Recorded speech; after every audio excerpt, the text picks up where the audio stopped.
Hey, Jackson, where are you? It's getting kind of late.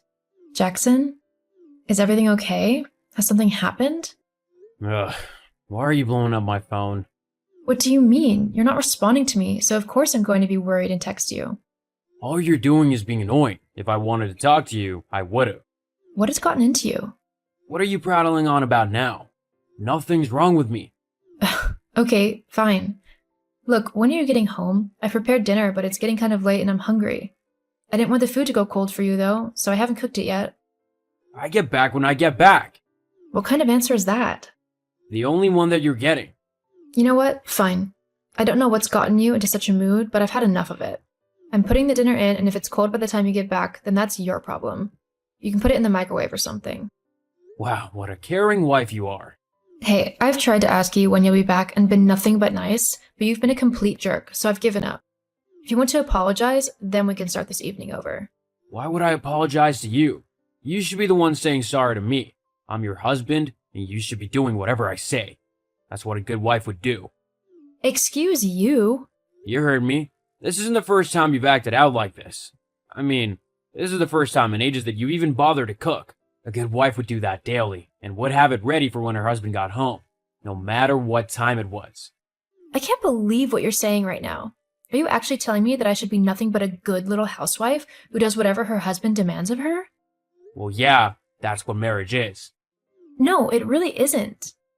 Of course it is. You made a vow that when we got married that you would honor and serve me like a good and obedient wife should. At no point in our marriage vows did I say anything like that at all. In fact, our vows promised that we would treat each other with respect and equality, that we would share our burdens and help each other in whatever we do in life. But I can honestly say that you've done none of that. Yes, I have. I make the money that you used to go and selfishly spoil yourself with. So you better be grateful, as I could just as easily take that money away. Then what would you do, huh?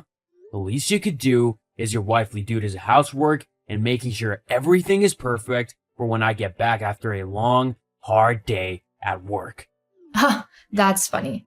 You working hard? Last I heard, your boss was threatening to fire you, as you were performing well below target and your attitude with the customers was abysmal.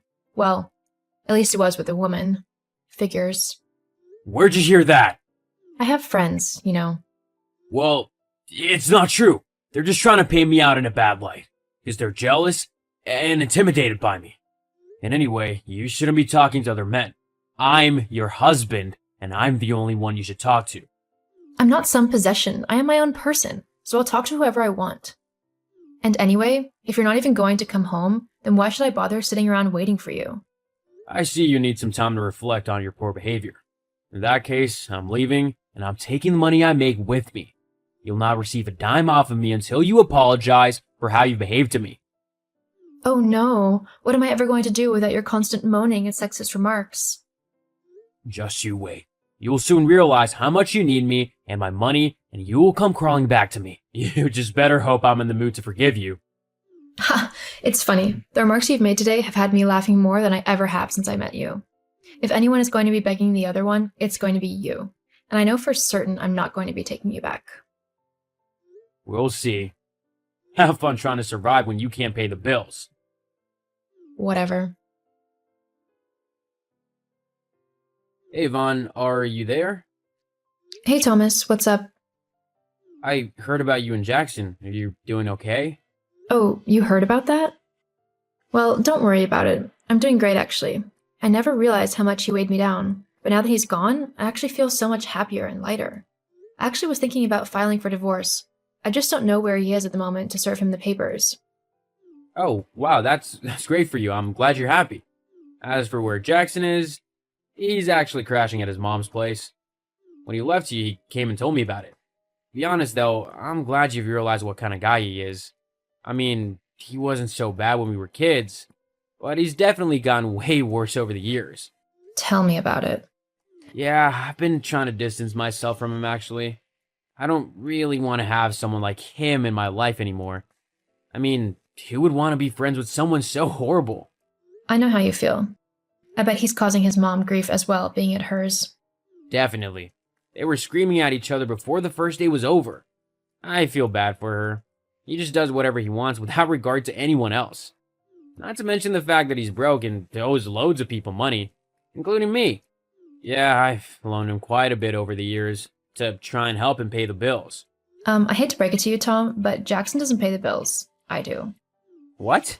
Yeah, I pay the mortgage and all the other bills as well. Jackson doesn't really contribute much to the house. He spends all of his money on drinking and gambling. What the? He said he needed it to support you because you were paid very little at your job.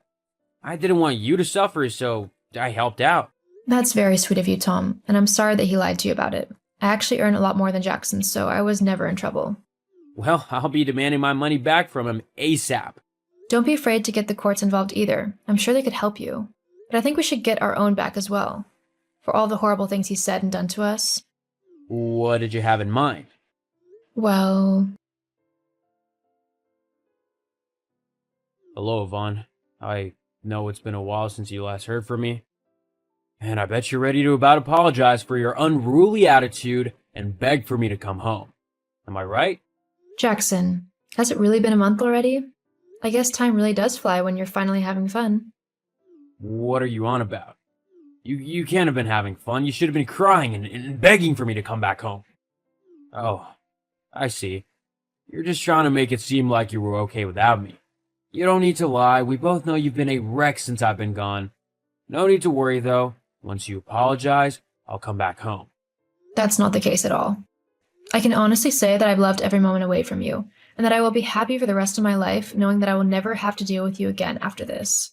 What? What do you mean? Exactly what I said. With you gone, I was finally able to see that I deserve much better than you, and that you were actually holding me back from a better life.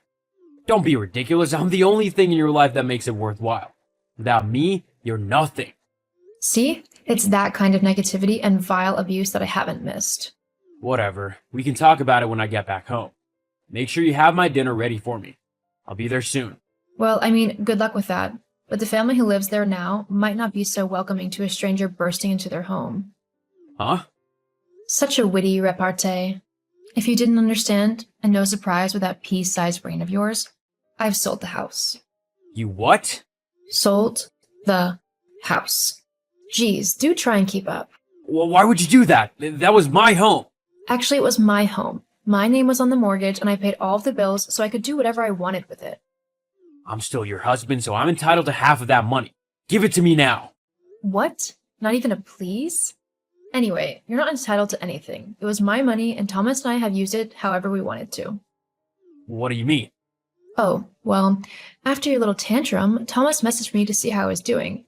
We got to talking and soon began seeing each other. Actually, we're on a little trip right now. We used the money from the house. How could you do this to me? You're my wife. About that. You'll be receiving some papers in the post soon. Make sure to sign them. What papers? They're divorce papers. I finally had enough of you and I never want to see you again. You're a petty, sexist, and small man whose only joy in life is demeaning those around you. I'm sorry I wasted so much time on you already. Thankfully, I can start righting that wrong and living my life to the fullest, without you. You won't be able to survive without me. You need my money to pay the bills. Jackson, sweetie, I earn more in 3 months than you do in an entire year. You're the one who needs me, not the other way around. And this time, I'm not going to bail you out of trouble. It's time you grow up. Or don't. I don't care either way now. I'm never going to have to deal with you again. Make sure you sign those divorce papers, otherwise I'll have to get the authorities involved. Goodbye. No, wait, Yvonne! You can't just leave me like this. I'm your husband, so do what I say. Yvonne? Once the divorce papers arrived at Jackson's mom's house, he was reluctant to sign them at first. But after threatening to get the police involved for all of his fraud and taking people's money under false pretenses, Jackson quickly relented and signed them.